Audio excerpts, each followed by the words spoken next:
निमित्ताने माझे मनोगत व्यक्त करणार आहे ते तुम्ही शांत चित्तेने ऐकून घ्यावा ही माझी नम्र विनंती. मित्रांनो, 15 ऑगस्ट 1947 रोजी आपला भारत देश स्वतंत्र झाला आणि आपण ब्रिटिशांच्या गुलामगिरीतून मुक्त झालो. 15 ऑगस्ट हा दिवस आपण मोठ्या अभिमानाने साजरा करतो.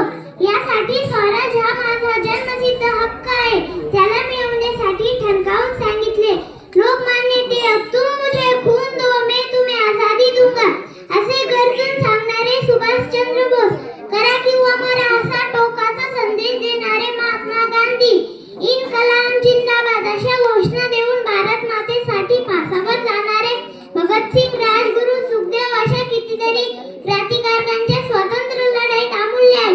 15 ऑगस्ट हा दिवस आपण मोठ्या अभिमानाने साजरा करतो. 15 ऑगस्ट 1947 रोजी आपला भारत देश स्वतंत्र झाला आणि दिल्लीच्या लाल किल्ल्यावर भारताचा तिरंगा फडकवला गेला आणि भारताचे पहिले पंतप्रधान म्हणून पंडित जवाहरलाल नेहरू यांची निवड करण्यात आली. ब्रिटिशांच्या साखळदंडातून आपला भारत देश स्वतंत्र झाला म्हणून आपण अभिमानाने स्वातंत्र्य दिन साजरा करतो. म्हणून मी एवढेच म्हणेन, जे देशासाठी लढले ते अमर हुतात्मे झाले, जे देशासाठी लढले ते अमर हुतात्मे झाले, ते अमर हुतात्मे झाले. जय हिंद, जय भारत.